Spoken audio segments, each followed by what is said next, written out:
Well, hey everybody, we're back in the kitchen today. We're going to do something with meat. If you remember last Tuesday we made a vegetarian spaghetti sauce, and today we are going to go to the opposite end of the stick. The main ingredient in this is meat, because it's meat loaf, a real easy to make meatloaf. And I always remember years ago I had to go to a conference in Winnipeg, and of course there's people from all over Canada there. And I remember sitting down to supper the first night with three gentlemen I did not know in the restaurant at the hotel. And as we're looking at the menu, suddenly one of the gentlemen says, "Well, I know what I'm not going to have." Well, he immediately had the attention of the other three of us, and we all looked at him and said, "Oh, and what's that?" And he said, "The meatloaf. My mother made the most god-awful meatloaf I've ever had." So of course we all look at the menu, and there in bold print for all the world to see, it says, "Meatloaf, just like your mother used to make." So yeah, sometimes advertising can backfire on you, right? So anyway, today we're going to make a very simple meatloaf. Any of you can make this. I'm going to give you a little hint. One problem I tend to have is my meatloaf, if I'm making it for company, it'll end up sticking to the pan. If I'm making it just for my wife and I, comes out beautiful, flips right out of the pot. But I've learned to put a piece of parchment paper in the bottom of my loaf pan, because that's where it sticks, is in the bottom. I can run a knife around the sides and then it comes out beautifully. So just a little hint there. All right, so what are we going to need? Well, we're going to need 1 pound of ground beef. And I've got that in the bowl here, and hopefully my overhead camera will work today and you'll be able to see what's going on. Just thought of something I need that I don't have. My little spatula. There we go. So to this meat we are going to add ½ a cup of barbecue sauce.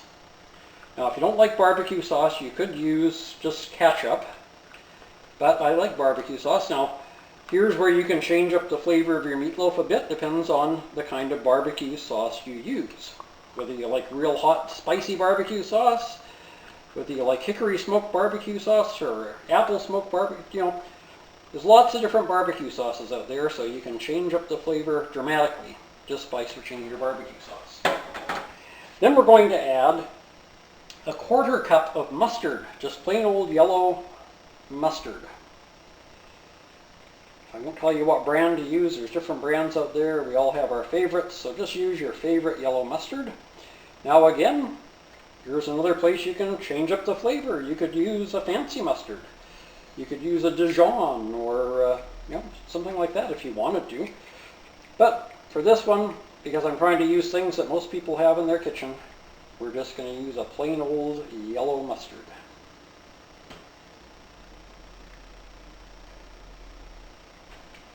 There.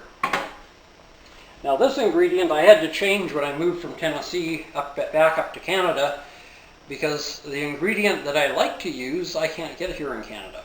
And what I like to use is Vidalia onion relish, which you can get in the southeastern US and occasionally in other parts of the United States as well. But I have yet to see it here in Canada. So I'm just going to use some sweet pickle relish. Now if you live in the southeast and you can get hold of Vidalia onion relish, well, by all means use it. I also like Walla Walla onions from Washington State, but I don't know if they make a relish from that one. If they do, I haven't seen it. But there you go. Now we're going to take our fork, get my big head in the way of the camera up there, and we're just going to start mixing that in with our meat.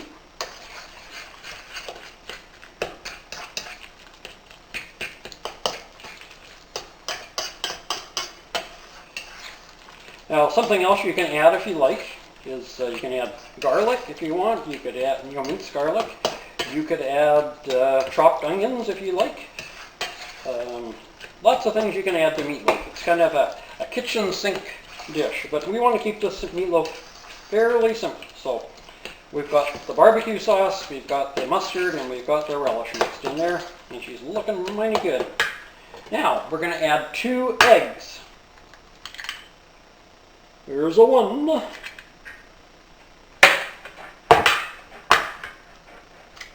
There's a 2.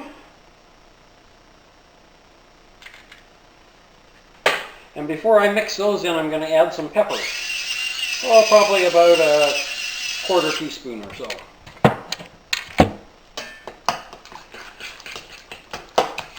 Now this is looking almost a little runny, and that's okay. I want to mix that all together really, really well.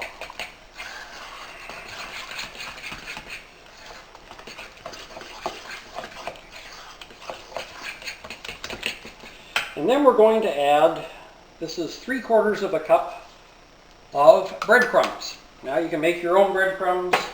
You can buy pre-made breadcrumbs. These are panko breadcrumbs, that's the brand name. And I can buy them in just about any store here in Canada. I don't know if they're available in the States, but I don't know why they wouldn't be. But again, you can use whatever you want. If you have some croutons, you can crunch them up into breadcrumbs.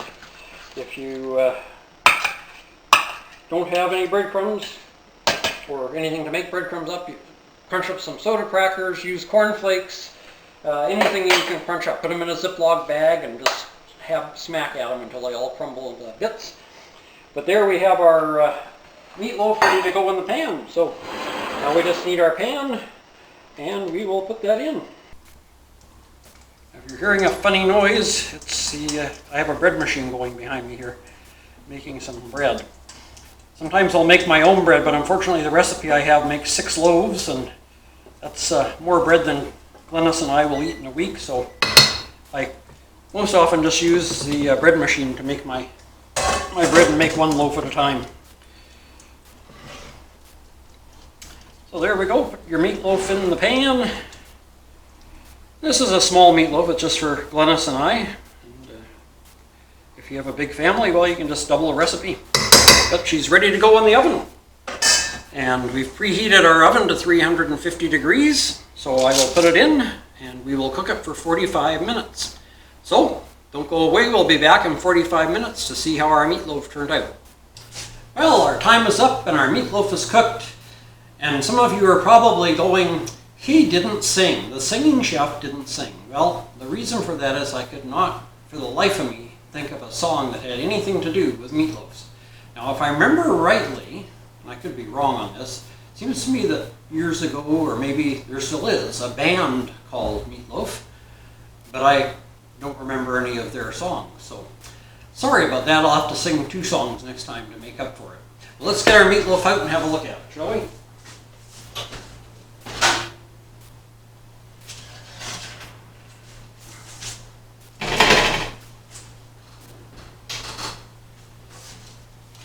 Bring it up close here so you can have a nice look. There's how she looks in the pan. Let's just run a knife along the edge, just to make sure it's not sticking to the side. There we go. And this is my little trick that I like to do. Just turn the plate upside down over that like that. And here's hoping she comes out.